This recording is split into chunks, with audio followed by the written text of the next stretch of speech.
Sa ngalan ng Ama at ng Anak at ng Espiritu Santo, Amen. ang pagpapala ng ating Panginoong Hesukristo, ang pag-ibig ng Diyos Ama, at ang pakikipagkaisa ng Espiritu Santo, naway sumainyong lahat. At sumaiyo rin. Mga minamahal kong mga kapatid, habang nasa kanilang daan patungong Emmaus ang dalawang alagad, nag-uusap sila tungkol sa mga pangyayari ng mga kinalaman sa pagpapakasakit, pagkamatay, at muling pagkabuhay ni Jesus. Batid nila ang balita ng muling pagkabuhay, ngunit nagdududa sila. Ipanalangin natin sa misang ito ang mga taong walang katiyakan sa kanilang buhay pananampalataya. Madama at maranasan nawa nila si Kristo na muling nabuhay sa tulong ng simbahan, sa pagbabasa ng Biblia, at pakikisalo sa Eukaristiya, upang tayo ay maging marapat gumanap sa banal na pagdiriwang. Aminin natin at pagsisihan ang ating mga kasalanan. Inaamin ko Sa makapangyarihang Diyos at sa inyo mga kapatid, naluba akong nagkasala sa isip, sa salita, sa gawa, at sa aking pagkukulang. Kaya isinasamo ko sa mahal na Birheng Maria, sa lahat ng mga anghel at mga banal, at sa inyo mga kapatid, na ako'y ipanalangin sa Panginoong ating Diyos. kaawaan tayo ng makapangyarihang Diyos, patawarin tayo sa ating mga kasalanan, at patnubayan tayo sa buhay na walang hanggan. Amen. Panginoon, kaawaan mo kami. Panginoon, kaawaan mo kami. Kristo, kaawaan mo kami. Kristo, kaawaan mo kami. Panginoon, kaawaan mo kami. Panginoon, kaawaan mo kami.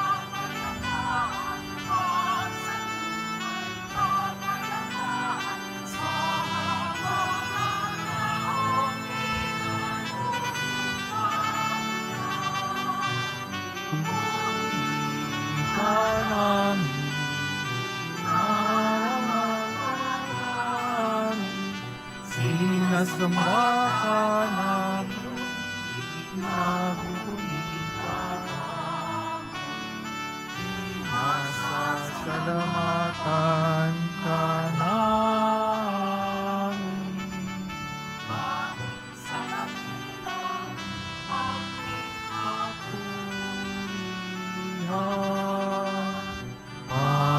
Panginoon Diyos, Hari ng langit, Diyos sa makapangyarihan sa lahat.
naman ng Espiritu Santo sa kadakilaan.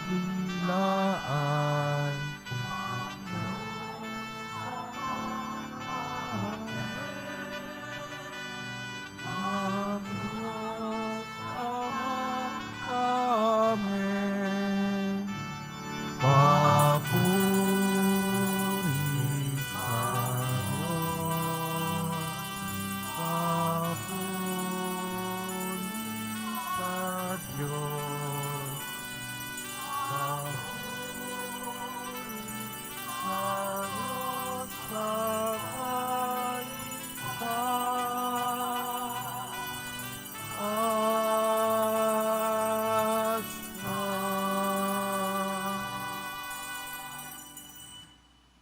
Manalangin tayo.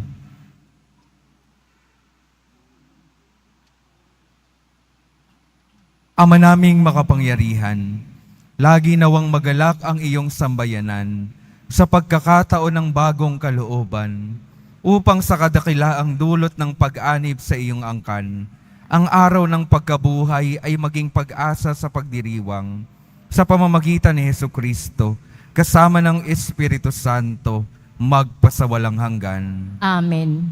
Magsiupo ang lahat.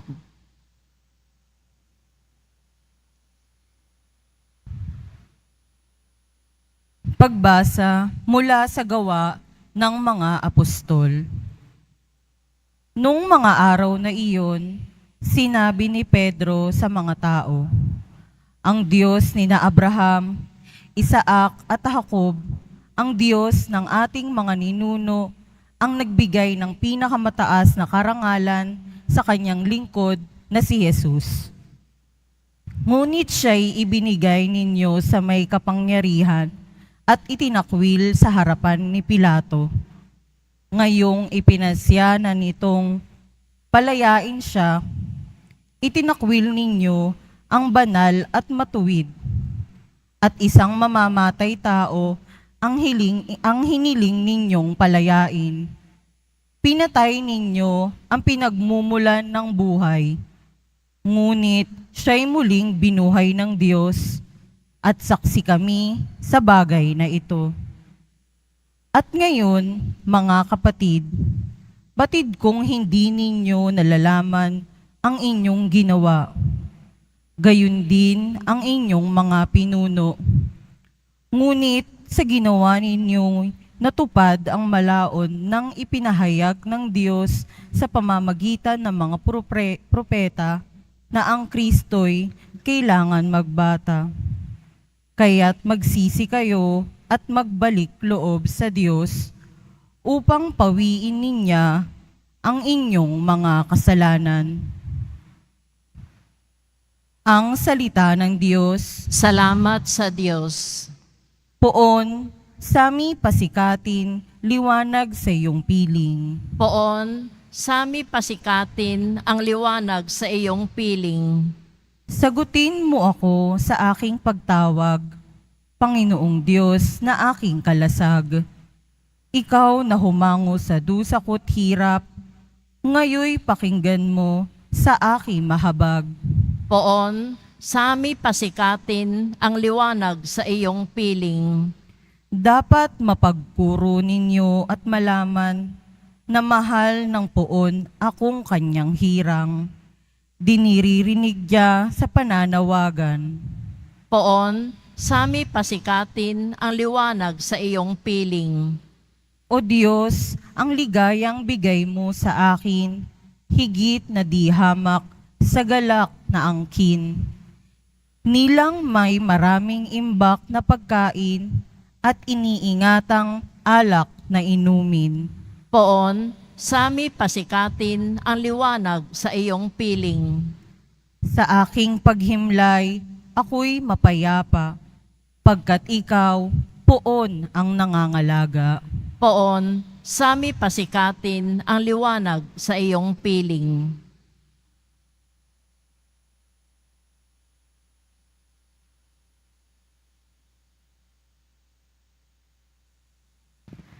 Pagbasa mula sa unang sulat ni Apostol San Juan. Mga anak, Isinusulat ko ito sa inyo para hindi kayo magkasala. Ngunit kung magkasala ang sinuman, may tagapamagitan tayo sa Ama. At iyay si Hesukristo, ang walang sala. Sapagkat si Kristo ang handog sa ikapagpapatawad ng mga kasalanan natin at kasalanan din ng lahat ng tao. Nakatitiyak tayong nakikilala natin ng Diyos kung sinusunod natin ang kaniyang mga utos. Ang nagsasabing, nakikilala ko siya, ngunit sumusuway naman sa kanyang mga utos ay sinungaling, at wala sa kanya ang katotohanan. Ngunit ang tumutupad sa salita ng Diyos ay umiibig sa Kanya ng wagas. Ganito natin nalalamang tayo'y nasa Kanya. Ang salita ng Diyos. Salamat sa Diyos. Magsitayo ang lahat.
Sumainyo ang Panginoon. At sumaiyo rin. Ang mabuting balita ng Panginoon ayon kay San Lucas. Papuri sa iyo, Panginoon.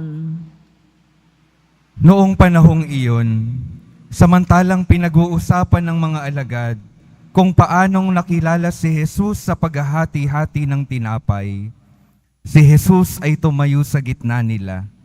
Sumainyo ang kapayapaan, sabi niya sa kanila. Ngunit nagulat sila at natakot sapagkat akala nila'y multo ang nasa harapan nila. Kaya't sinabi ni Jesus sa kanila, "Ano't kayo'y nagugulumihanan? Bakit nag-aalinlangan pa kayo? Tingnan ninyo ang aking kamay at paa. Ako nga ito. Hipuin ninyo ako at pagmasdan. Ang multo'y walang laman at buto, ngunit ako'y mayroon, tulad ng nakikita ninyo." At pagkasabi nito, ipinakita niya sa kanila ang kanyang mga kamay at mga paa, nang hindi pa rin sila makapaniwala dahil sa malaking galak at pagkamangha. Tinanong sila ni Jesus, "May makakain ba riyan?" Siya'y binigyan nila ng kaputol na isdang inihaw. Kinuha niya ito at kinain sa harapan nila. Pagkatapos sinabi sa mga alagad, "Ito ang tinutukoy ko nang sabihin ko sa inyo, nang kasama-sama pa ninyo ako. Dapat matupad ang lahat ng nasusulat tungkol sa akin sa kautusan ni Moises, sa mga aklat ng mga propeta, at sa mga aklat ng mga awit." At binuksan niya ang kanilang mga pag-iisip upang maunawaan nila ang mga kasulatan. Sinabi niya sa kanila, "Ganito ang nasusulat, kinakailangang magbata ng hirap at mamatay ang Mesiyas at muling mabuhay sa ikatlong araw. Sa kanyang pangalan, ang pagsisisi at kapatawaran ng mga kasalanan ay dapat ipangaral sa lahat ng bansa, magmula sa Jerusalem. Kayo ang mga saksi sa mga bagay na ito." ang mabuting balita ng Panginoon. Pinupuri ka namin, Panginoong Heso Kristo. Magsiupo ang lahat. Magandang umaga po sa inyo mga minamahal kong mga kapatid na naririto at kasama natin online. Good morning po. Sabay-sabay po nating papurihan at parangalan ng ating mahal na pong Jesus Nazareno.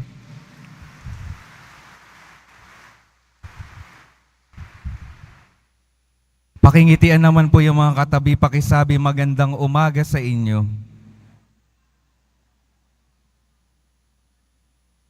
Ayan, buhay pa po ba yung mga katabi? Buhay pa naman.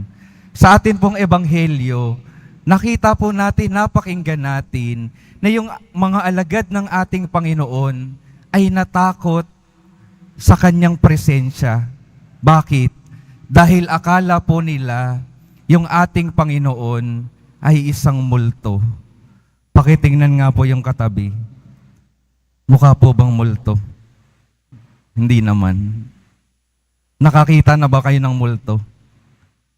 Huwag naman sana. Mamaya po natin pupuntahan kung saan nanggagaling yung takot ng mga alagad ng ating Panginoon.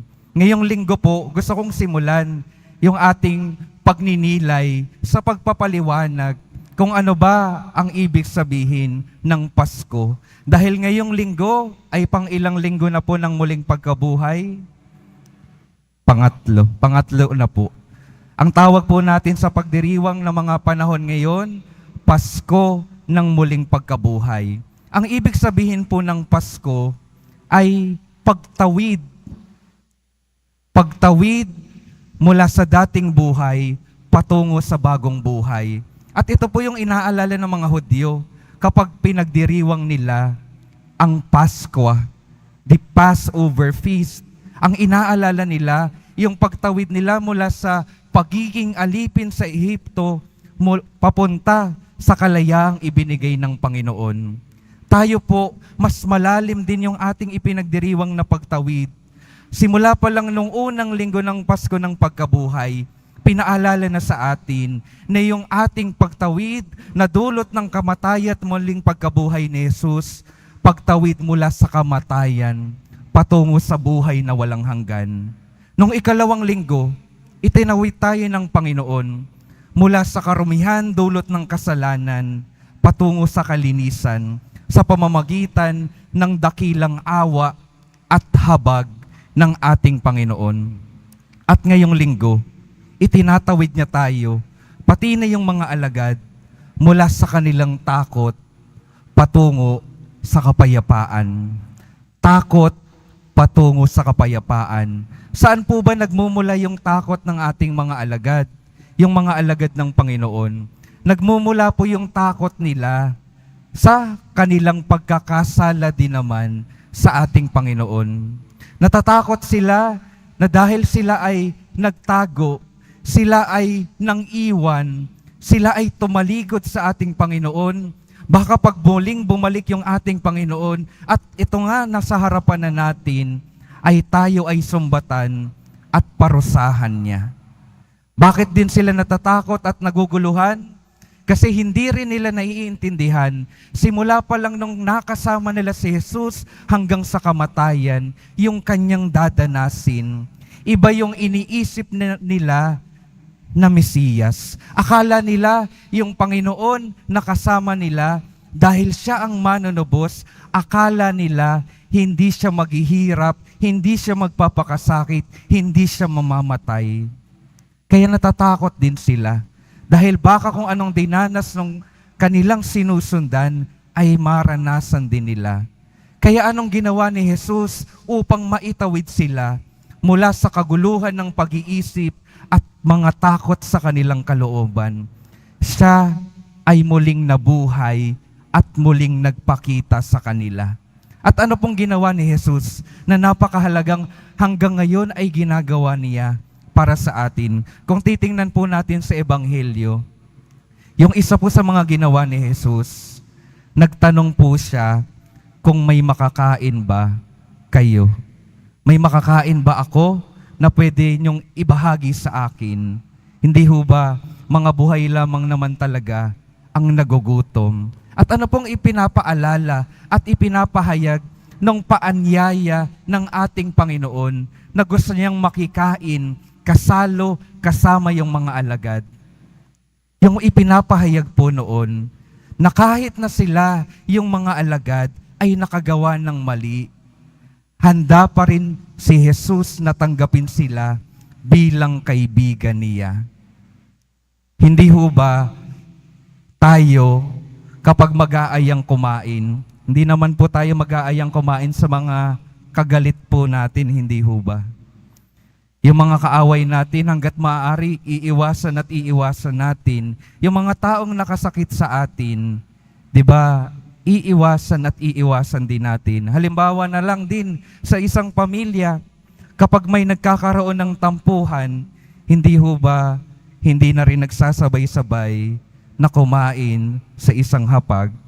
Kapag yung mag-boyfriend at mag-girlfriend ay nagkakaroon ng tampuhan, hindi rin nagkikita, hindi kakain ng magkasama, mag-iiwasan din. Pero yung ating Panginoon, sa kabila ng nagawa na pagkakamali ng kanyang mga alagad, inaya niyang kumain na kasama siya. Para saan? Para saan yung pag-aaya ng ating Panginoon? Para sila ibalik at paliwanagan. Liwanagan yung isip ng mga alagad niya. Na ito talaga yung nakatakdang mangyari sa kanya. At sa pamamagitan ng kanyang pakikisalo sa kanya, sa kanyang pagpapaliwanag, bibigyan sila ng lakas para sila ay maging saksi niya dito sa mundong ito. At makikita po natin iyon, na matapos na paulit-ulit na paliwanagan sila ng ating Panginoon, nung panahon ng muling pagkabuhay, yung ating mga alagad, yung mga alagad ng ating Panginoon, tunay na nagkaroon ng lakas ng loob para maging saksi ng kanilang pananampalataya sa Kanya. Nawala po ba yung takot? Meron pa ring takot, pero mas malaki na yung pananampalataya at pagtitiwala sa Panginoon.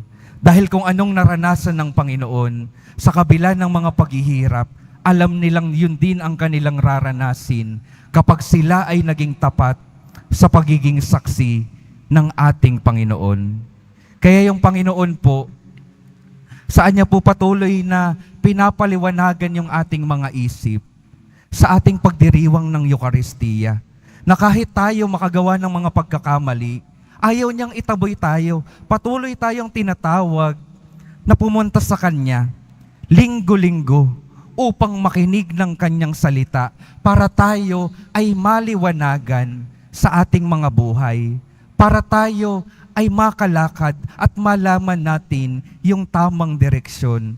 Naririto po yung pagpapaliwanag ng Panginoon. Kaya't ang una ko pong imbitasyon, wag nawa tayong sumuko at huwag tayong magsawa na paulit-ulit na lumapit sa Panginoon at buksan yung ating mga isipan para patuloy niya tayong mapaliwanagan, lalo na sa kabila at sa gitna ng mga pagsubok at problemang dumadating sa ating mga buhay. Hayaan natin na ang salita at pakikisalo ng ating Panginoon magbigay ng liwanag sa ating mga buhay. At ano pa po yung pangalawang mahalagang ginawa ng Panginoon para mapatunayan na siya ay tunay na buhay? Pinakita niya yung kanyang mga sugat, pinahawakan sa kanyang mga alagad. Pinakita at pinahawakan. Ano pong pinapaalala sa atin ng tagpong iyon? Na yung ating Panginoon patuloy na nagpapakita at patuloy na nagpapahawak sa atin para tayo ay may makapitan sa mga panahon na tayo ay naguguluhan at nawawala sa ating pananampalataya. At saan natin siya nahawakan? Kapag tayo ay tumatanggap sa Kanya sa banal na Eucharistia. Yung Panginoon, hinahayaan niya na yung Kanyang buhay ay mapunta sa ating mga kamay at mapasok sa ating mga puso at kalooban upang siya ay magdala ng kapanatagan sa ating mga kalooban, upang patuloy tayong magkaroon ng lakas para magpatuloy sa pagiging saksi ng ating pananampalataya sa mundong ito.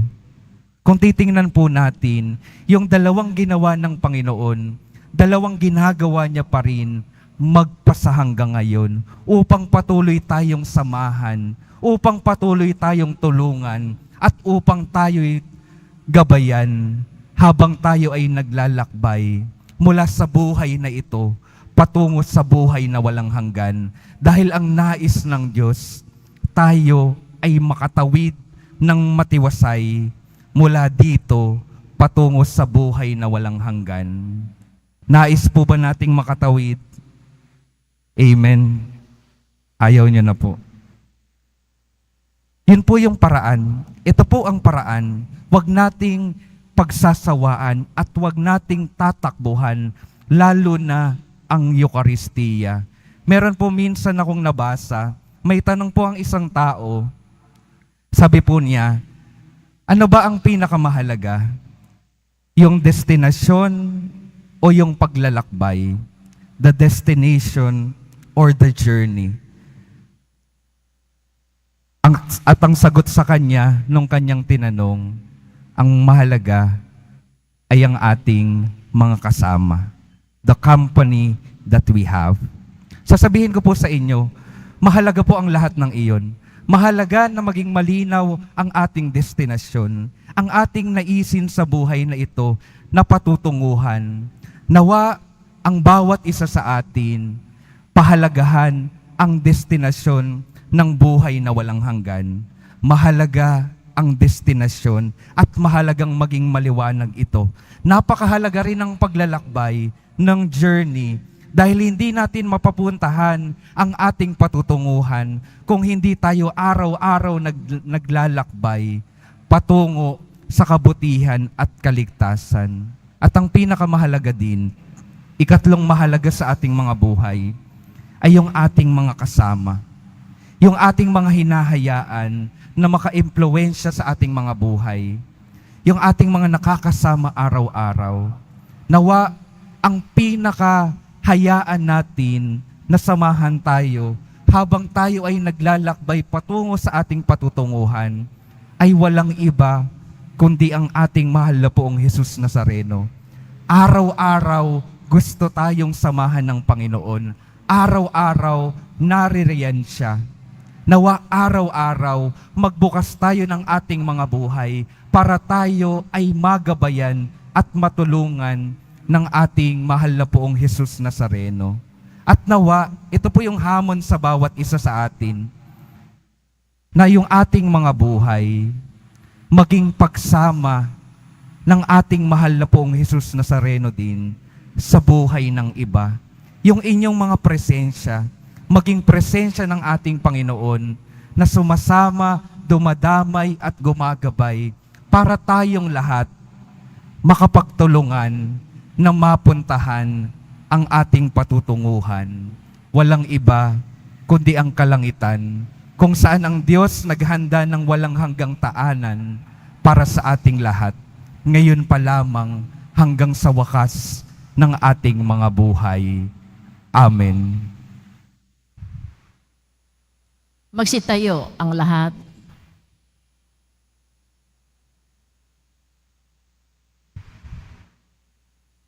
Ipahayag natin ang ating pananampalataya. Sumasampalataya ako Sa Diyos amang makapangyarihan sa lahat, na may gawa ng langit at lupa, sumasampalataya ako kay Kristo, iisang anak ng Diyos, Panginoon nating lahat, nagkatawang tao, siya lalang ng Espiritu Santo, ipinanganak ni Santa Mariang Birhen, pinagpakasakit ni Poncio Pilato, ipinako sa krus, namatay, inilibing, nanaog sa kinaroroonan ng mga yumao, nang maikatlong araw, nabuhay na mag-uli, umakyat sa langit, naluluklok sa kanan ng Diyos amang makapangyarihan sa lahat. Doon magmumulang paririto at huhukom sa nangabubuhay at nangamatay na tao. Sumasampalataya naman ako sa Diyos Espiritu Santo, sa banal na simbahang Katolika, sa kasamahan ng mga banal, sa kapatawaran ng mga kasalanan, sa pagkabuhay na muli na nangamatay na tao, at sa buhay na walang hanggan. Amen. Mga minamahal kong mga kapatid, dumulog tayo sa ating Ama. Gagawin ang lahat para sa kapakanan ng kanyang mga anak. Manalangin tayo sa Panginoon sa pagsasabi ng, Ama namin, dinggin mo kami. Ama namin, dinggin mo kami. Ama, alalayan mo ang simbahan at ang mga namamahala sa aming bayan. Huwag nawa silang mapagod sa pagsisilbi sa mga dukha, mga inuusig at mga isinasatabi sa aming pamayanan. Manalangin tayo. Ama namin, dinggin mo kami. Ama, gabayan mo ang mga nahaharap sa mga suliranin sa buhay at mga nabibigatan dulot ng pagdududa at pagkatakot. Manalangin tayo. Ama namin, dinggin mo kami. Ama, makita ka nawa namin sa banal na kasulatan at sambahin ka sa Eucharistia, sapagkat ikaw ay napapasa amin upang pagningasin ang aming mga puso. Manalangin tayo. Ama namin, dinggin mo kami. Ama, patuluyan mo ang iyong kaharian, ang mga yumao naming kapatid. Manalangin tayo. Ama namin, dinggin mo kami. Sa ilang sandali ng katahimikan, ating ipanalangin ang iba pa nating pangangailangan ng ating pamayanan, pati na rin ang ating pansariling kahilingan. Manalangin tayo. Ama namin, dinggin mo kami. Ama, sa pamamagitan ng aming mga kahilingan, maging matatag nawa kami sa aming paglalakbay tungo sa iyo. Hinihiling namin ito sa pamamagitan ni Kristong aming Panginoon. Amen. Magsiupo ang lahat.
Magsitayo ang lahat.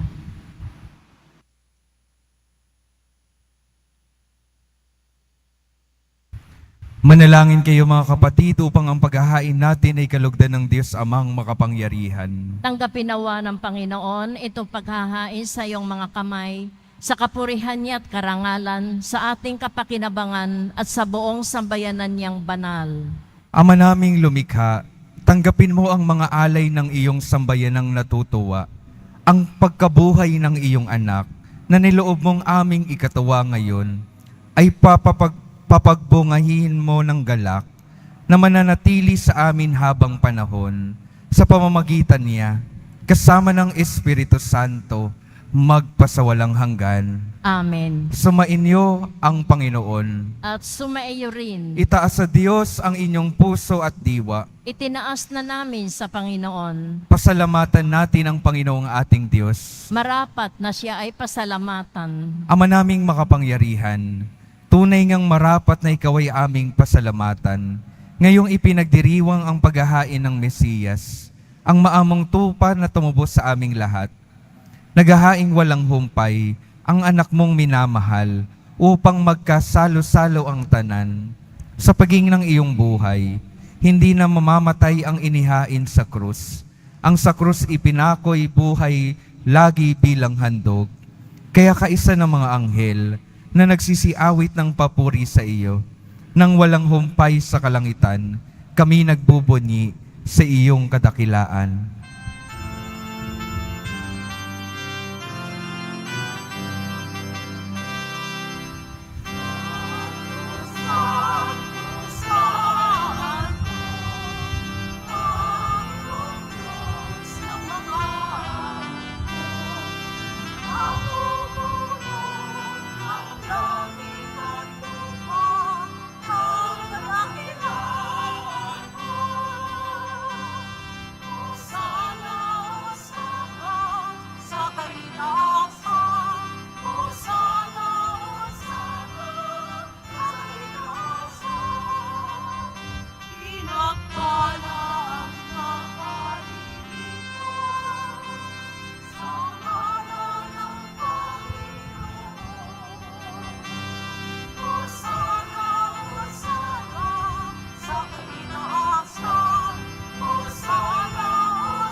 Magsiluhod ang lahat.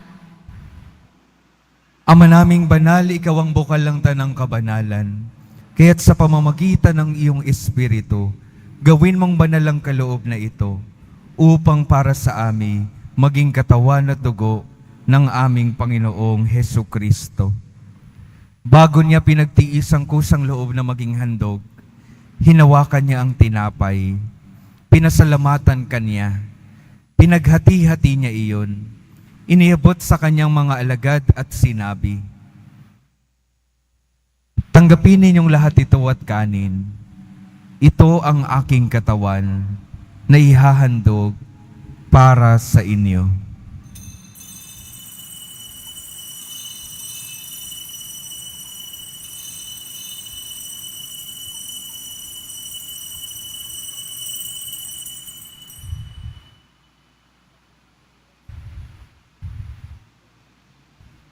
Gayon din naman nung matapos ang hapunan, hinawakan niya ang kalis, muli kanyang pinasalamatan.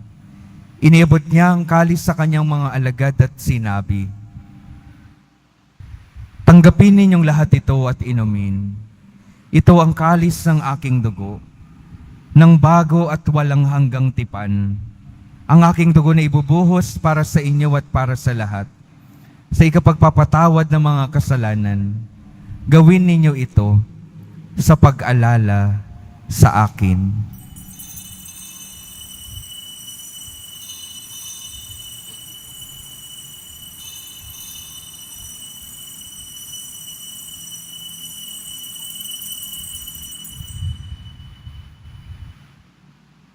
Magsitayo ang lahat.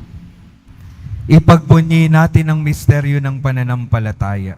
Si Kristo'y namatay, si Kristo'y nabuhay, si Kristo'y babalik sa wakas ng panahon. Ama, ginagawa namin ngayon ang pag-alala sa pagkamatay at muling pagkabuhay ng iyong anak.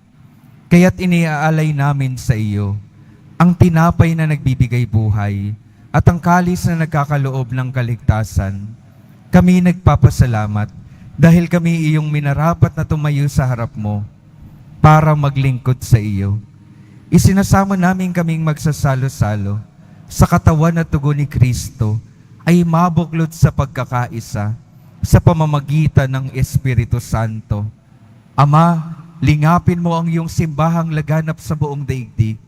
Puspusin mo kami sa pag-ibig, kaisa ni Francisco na aming Papa at ni Jose na aming Obispo at ng Tanang Kaparian.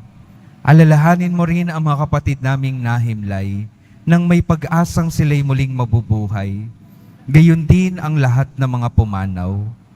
Kaawaan mo sila at patuloyin sa iyong kaliwanagan. Kaawaan magpagindapatin kaming lahat na makasalo sa iyong buhay na walang wakas. Kaisa ng mahal na Birheng Maria na Ina ng Diyos, ng kabiyak ng puso niyang si San Jose, kaisa ng mga apostol, ni San Juan Bautista at ng lahat ng mga banal, na namuhay dito sa daigdig ng kalugod-lugod sa iyo. Maipagdiwang nawa namin ang pagpupuri sa ikararangal mo, sa pamamagitan ng iyong anak, na aming Panginoong Hesu Kristo.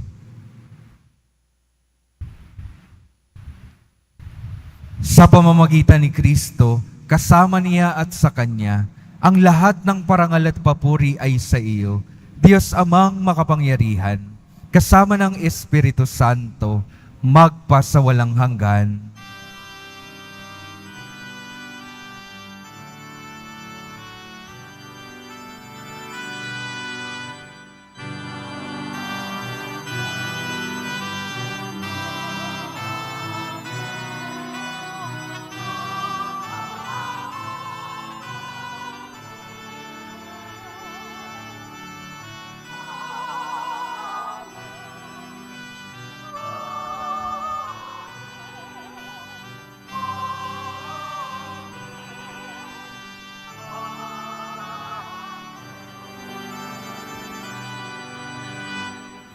Sa tagubili ng mga nakagagaling na utos at sa turo ni Jesus, na Panginoon natin at Diyos, awitin natin ng sabay-sabay ang Ama namin.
Hinihiling namin kami, Diyos, sa lahat ng masama, pagkalooban ng kapayapaan na araw-araw, iligtas sa kasalanan at ilayo sa lahat ng kapahamakan, samantalang aming pinananabikan ang dakilang araw ng pagpapahayag ng tagapagligtas naming si Hesukristo.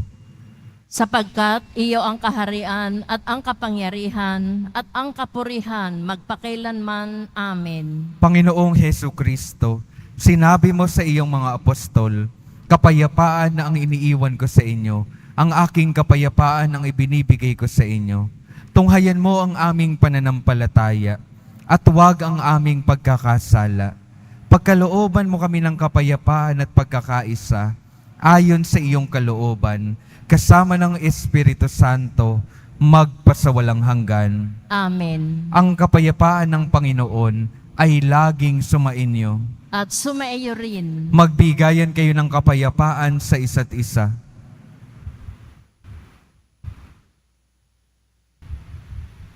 Kordero ng Diyos na nag-aalis ng mga kasalanan ng sanlibutan, maawa ka sa amin. Kordero ng Diyos na nag-aalis ng mga kasalanan ng sanlibutan, maawa ka sa amin. Kordero ng Diyos na nag-aalis ng mga kasalanan ng sanlibutan, ipagkaloob mo sa amin ang kapayapaan. Magsiluhod ang lahat.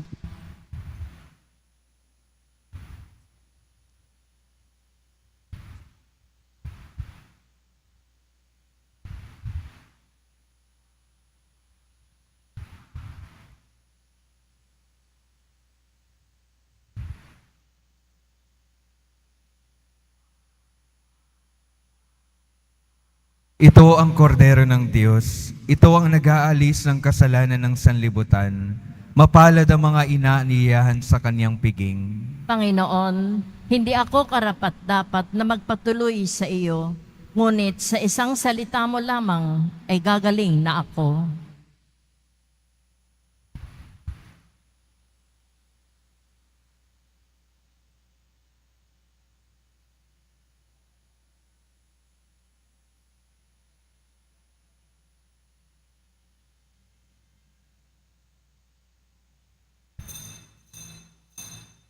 Para sa lahat ng tatanggap ng banal na komunyon, sasagot po tayo ng amen pagkasabi ng pari o ng lay minister ng katawan ni Kristo at isubo agad sa bibig bago umalis sa harapan ng pari o lay minister.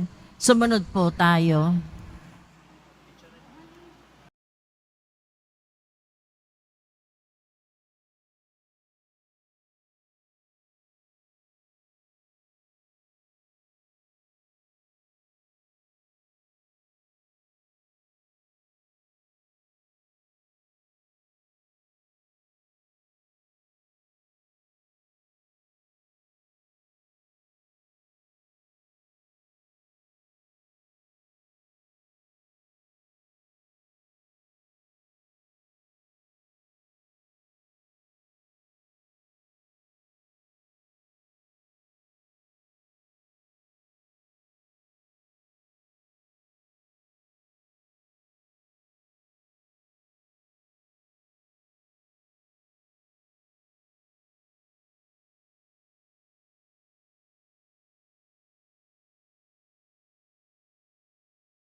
Manalangin tayo.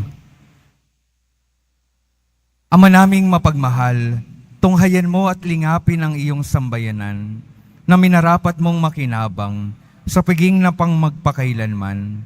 Ipagkaloob mong kami malwalhating makarating sa pagkabuhay na magtatampok sa amin sa iyong piling sa pamamagitan ni Hesukristo kasama ng Espiritu Santo magpasawalang hanggan. Amen. Mga minamahal kong mga kapatid, ang daan po upang makatawid tayo mula sa takot at gulo patungo sa kapayapaan ay yung ating patuloy na pagiging bukas sa pagbibigay ng liwanag ng ating Panginoon sa pamamagitan ng Kanyang salita at yung ating pagtanggap sa Kanyang katawan sa Eucharistia.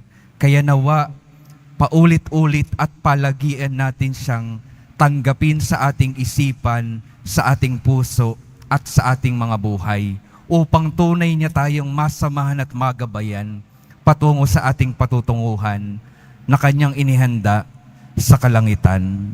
Sumainyo ang Panginoon. At sumaiyo rin. Magsiyuko kayo habang iginagawad ang pagbabasbas.